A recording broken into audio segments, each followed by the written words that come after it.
शक्तिशाली योद्धा को भी बुरी तरह जख्मी कर देता।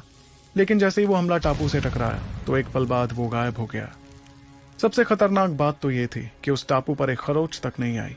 इस बीच ध्रुवांश ने तो कुछ और सोचते हुए कहा, नरक नगरी के लीडर की ताकत तो बहुत ज्यादा है, इसका मामला इतनी जल्द टापू तक पहुंच गया। लेकिन उस हमले के बाद टापू के चारों तरफ एक कवच जैसी ताकत दिखाई देने लगी। वो ताकत इतनी बारीक थी कि उसे सिर्फ बड़े ध्यान से ही देखा जा सकता था। वहीं नरक नगरी के लीडर ने अपना हमला नाकाम होते देख कहा, तेजाना ठीक कह रहा था, इस जाल की ताकत बेइंतहा है। तब कमली ने कुछ सोचते हुए कहा, एक बात तो साफ हो गई है कि अकेले तो कोई भी इस कवच पर खरोच तक नहीं ला पाएगा, लेकिन अगर हम सारे दल एक साथ कोशिश करें तो शायद ये काम मुमकिन होगा। इस पर बाकी लीडर्स के चेहरे पर थोड़ी झिझक दिखी, मगर आकाशदीप दल के लीडर तिजाना ने तो चिल्लाते हुए कहा, तो तुम चाहती हो कि हम तुम्हारे दल यानी जंग में हमारे खिलाफ लड़ने वाले दल के साथ आ जाएं?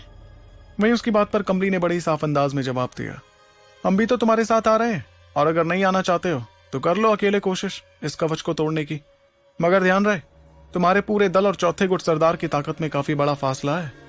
कमली की बात तिजाना को बिल्कुल अच्छी नहीं लगी थी, मगर वो थोड़ा सोचने पर तो मजबूर हो ही गया था।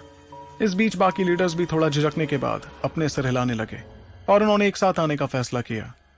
अब जो कि बाकी सारे लीडर्स एक साथ आने का फैसला कर ही चुके थे, तो तिजाना भी मजबूर होकर कहने लगा, ठीक है, मगर हम तुम्हारे साथ सिर्फ इस जाल के टूटने तक ही होंगे, उसके बाद हमसे कोई उम्मीद मत रखना। इस पर ध्रुवांश ने मुस्कुराकर चिल्लाते हुए कहा, लीडर तिजाना, हमें आपके दल से वैसे भी कोई उम्मीद नहीं है, इसलिए उसकी फिक्र तो आप मत ही कीजिए।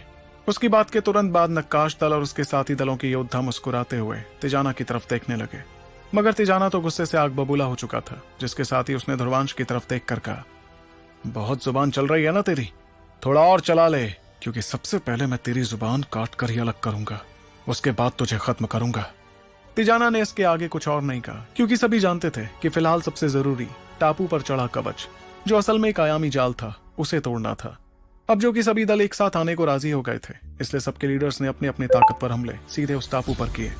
उनके दलों के बाकी योद्धा हड़बड़ाकर पीछे हो गए, क्योंकि इन हमलों से शायद एक जोरदार तबाही मच जाती। ऐसी तबाही के लपेटे में अगर गलती से भी ध्रुवांश जैसे योद्धा आ जाते तो वो बेहद जख्मी हो सकते थे। सभी लीडर्स की शक्तियां एक के बाद एक उस कवच से टकरा गईं, जिससे एक जोरदार धमाका हुआ। उस धमाके में आयाम चरमराता नजर आया और हर किसी को यकीन हो गया कि उस हमले से वो कवच तो बच ही नहीं सकता था।